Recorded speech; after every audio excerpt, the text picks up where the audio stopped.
Pengawasan terhadap peredaran rokok ilegal di wilayah perbatasan RI RDTL terus diperketat oleh Bea Cukai Atambua. Gabungan petugas berhasil mengungkapkan peredaran rokok ilegal dalam jumlah yang besar. Sekitar 11 juta batang rokok ilegal berhasil diamankan.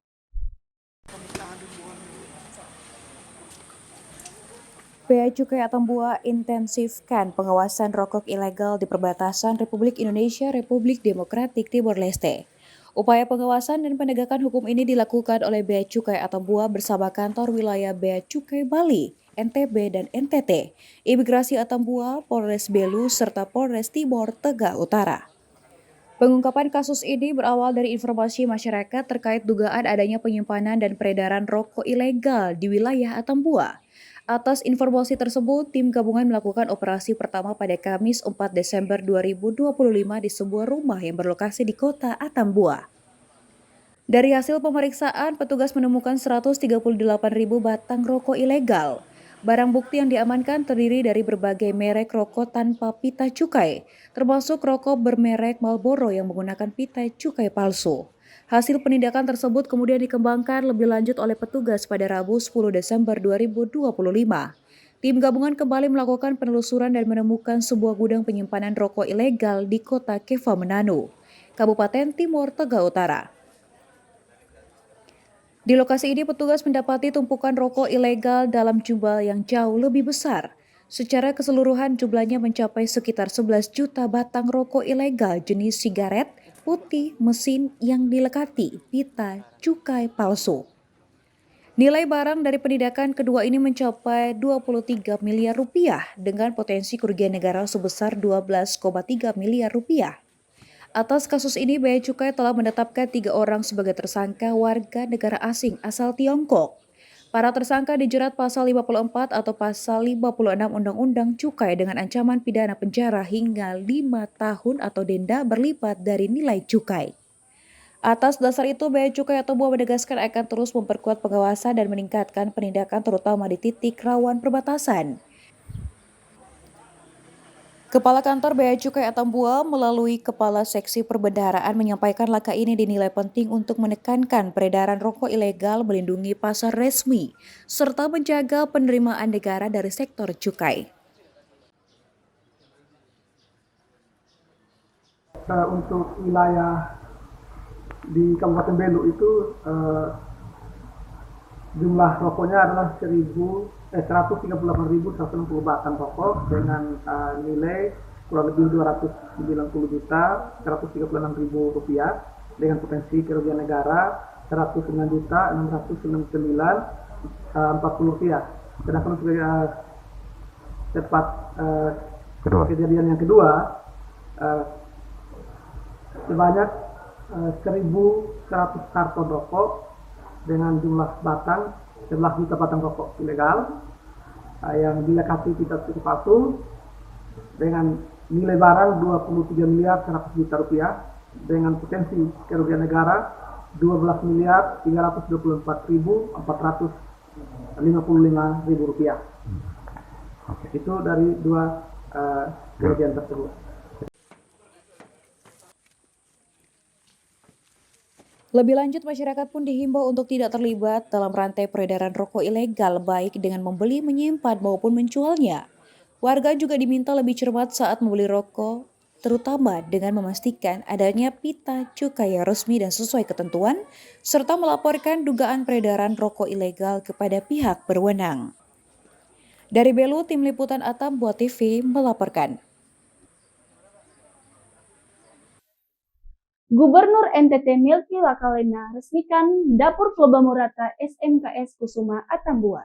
Dapur ini bukan sekedar tempat memasak, melainkan laboratorium dan inovasi untuk melatih bakat kewirausahaan siswa. Gubernur Nusa Tenggara Timur Emmanuel Melkiades Lakalena melakukan kunjungan kerja di Kabupaten Belu pada Senin 30 Maret 2026 pagi. Dalam kunjungan tersebut, Gubernur NTT meresmikan Dapur Flobamura SMKS Kusuma Atambua serta meninjau implementasi program One School One Product atau OSOP. Peresmian ditandai dengan pemotongan pita secara simbolis oleh Gubernur. seizin Pak Bupati dan semua Bapak Ibu Suster yang hadir pada hari ini, saya Melki Lakalena, Gubernur Provinsi NTT, dengan ini meresmikan dan memotong pita sebagai simbolis peresmian dapur Floba Morata SMK Kusuma Atambua.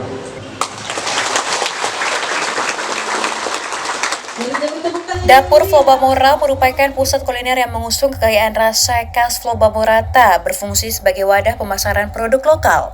Program ini mengintegritaskan teknologi pengolahan pangan dengan kearifan lokal guna memperkuat rantai pasok dari desa ke pasar modern. Kepala Sekolah SMKS Kusuma Atambua Suster Agustina BTKI mengatakan dapur Floba Mora bukan sekadar tempat memasak, melainkan laboratorium inovasi untuk melatih jiwa kewirausahaan siswa. Ya, saya sangat senang dengan ide yang sangat bagus ini. Prakarsa yang dilakukan oleh Bapak Gubernur ini membangkitkan semangat kami yang dulunya tidur. Jadi hanya prakteknya di sekolah menghabiskan saja, tapi dengan adanya program One School, One Program, One School itu, atau One School, One Program, nah itu membantu kami untuk meningkatkan keterampilan dari anak-anak untuk mampu menciptakan karya sendiri atau produk sendiri. Setidak-tidaknya satu sekolah itu bisa menciptakan satu produk unggulan. Nah, dan ini sangat membantu kami sehingga ke depan bisa membantu anak-anak meningkatkan jiwa kewirausahaan, dan terlebih untuk meningkatkan kualitas dari makanan lokal kita sendiri, khususnya makanan NTT. Karena sangat jarang kita temukan rumah makan yang berbahan lokal. Diharapkan produk olahan siswa dapat dikemas secara profesional sehingga mampu menembus pasar modern dengan harga yang kompetitif. Dari Belu, Tim Liputan Atambua TV melaporkan. Musibah kebakaran di Kelurahan Patubenau, Kecamatan Kota Atambua, Kabupaten Belu beberapa waktu lalu meninggalkan duka mendalam bagi warga yang kehilangan tempat tinggal. Namun, harapan baru kembali hadir berkat kepedulian Satgas Pamtas RI RDTL Sektor Timur yang berhasil membangun rumah layak huni bagi para korban. Simak laporan berikut. Suasana haru menyelimuti korban kebakaran di Kelurahan Patubenau, Kabupaten Belu saat Komandan Satgas Pamtas Republik Indonesia Republik Demokratik Timor Leste Sektor Timur, Yonarmet 12 Kostrat Letnan Kolonel Erlan Wijatmoko secara resmi menyerahkan kunci rumah bantuan kepada para korban kebakaran. Kegiatan ini merupakan wujud nyata kepedulian TNI terhadap masyarakat yang tertimpa musibah khususnya di wilayah perbatasan. Sebelumnya, kebakaran yang terjadi pada Rabu malam 11 Maret 2026 menghanguskan rumah milik 3 keluarga, yaitu Ibu Theodora Ili, Ibu Segelinda Lika, dan Ibu Linda Habuk. Ketiganya kini memiliki tempat tinggal baru yang layak dan nyaman.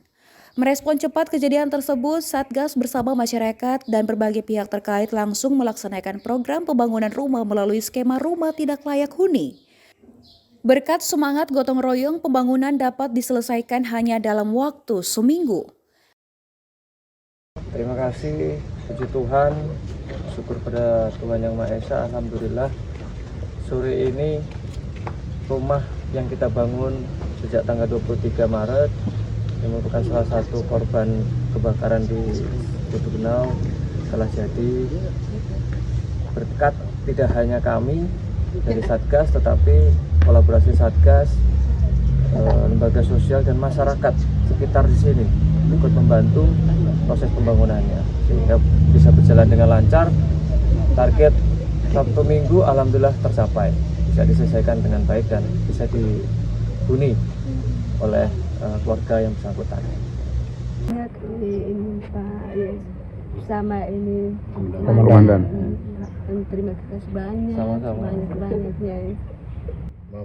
Dengan adanya rumah baru ini diharapkan para korban dapat segera bangkit dan melanjutkan kehidupan dengan lebih baik.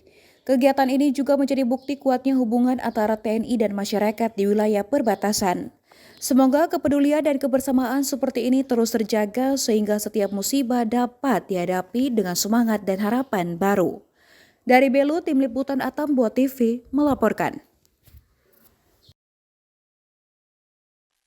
Warga binaan Lapas Atambua Kabupaten Belu perankan kisah sengsara Yesus dengan drama Jalan Salib Hidup pada Jumat Agung 2026. Penasaran?